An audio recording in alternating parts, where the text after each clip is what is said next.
വടകര മണ്ഡലം LDF സ്ഥാനാർത്ഥി KK Shailaja തലശ്ശേരിയുടെ വിവിധ ഭാഗങ്ങളിൽ പര്യടനം നടത്തി. ആവേശകരമായ സ്വീകരണമാണ് സ്ഥാനാർത്ഥിക്ക് ലഭിച്ചത്. തിങ്കളാഴ്ച രാവിലെ തലശ്ശേരി ജനറൽ ആശുപത്രിയിൽ നിന്നാണ് വടകര മണ്ഡലം ഇടതുമുന്നണി സ്ഥാനാർത്ഥി KK ശൈലജ പ്രചാരണം ആരംഭിച്ചത്. തലശ്ശേരി മത്സ്യമാർക്കറ്റ്, Malabar cancer centre, Mahe dental college തുടങ്ങിയ സ്ഥലങ്ങൾ സന്ദർശിച്ച് വോട്ട് അഭ്യർത്ഥിച്ചു. തലശ്ശേരി ക്രൈസ്റ്റ് കോളേജിൽ വിദ്യാർത്ഥികൾ ആവേശകരമായ സ്വീകരണമാണ് നൽകിയത്.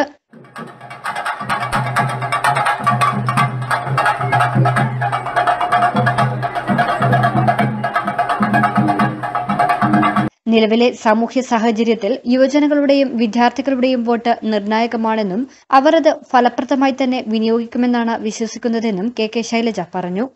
വളരെ സന്തോഷകരമായിട്ടുള്ള അനുഭവമാണ്. കാരണം എൻ്റെ മക്കളുടെ പ്രായത്തിലുള്ള കുട്ടികൾ, വിദ്യാർത്ഥികൾ, യുവാക്കൾ അവരെല്ലാം ഏറെ സ്നേഹത്തോടെയാണ് എന്നെ സമീപിക്കുന്നത്. അവരുടെ എല്ലാം വോട്ട് എല്ലാവരും നിൽക്കുന്നുണ്ട്. ഇവരുടെ എല്ലാം വോട്ട് എൻ്റെ മക്കളെ നിങ്ങളുടെ എല്ലാം വോട്ട് ടീച്ചറിനാണല്ലോ. അപ്പോൾ ഇങ്ങനെയുള്ള എല്ലാ വിദ്യാർത്ഥികളുടെയും വോട്ട് എനിക്ക് തരുമെന്ന് ഞാൻ പ്രതീക്ഷിക്കുന്നുണ്ട്. ആ വോട്ട് കിട്ടിയാൽ വിദ്യാഭ്യാസ മേഖലയിൽ ഒരു MP ചെയ്യാൻ കഴിയുന്നതുണ്ടോ അതൊക്കെ ഈ മേഖലയ്ക്ക് വേണ്ടി ഞാൻ ചെയ്യുമെന്ന് അവർക്ക് ഉറപ്പ് കൊടുക്കുകയാണ്.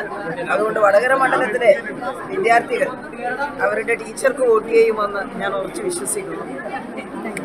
തുടർന്ന് തലശ്ശേരി സഹകരണ ആശുപത്രിയിൽ ഡോക്ടർമാരും ജീവനക്കാരുമെല്ലാം കോവിഡ് കാലത്തെ ആരോഗ്യരംഗത്തെ ഓർമ്മപ്പെടുത്തിയും അഭിനന്ദിച്ചും കൊണ്ടുള്ള നൃത്തത്തോടെയാണ് സ്വീകരണം നൽകിയത്.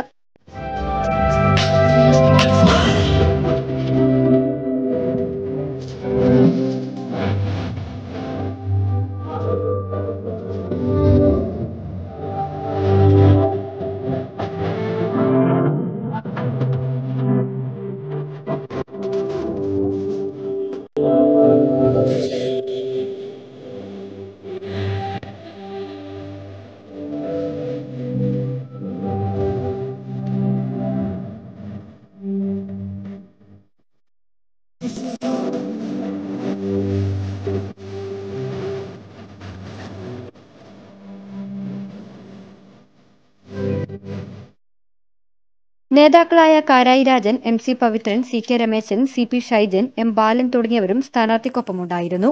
News bureau, Thalassery.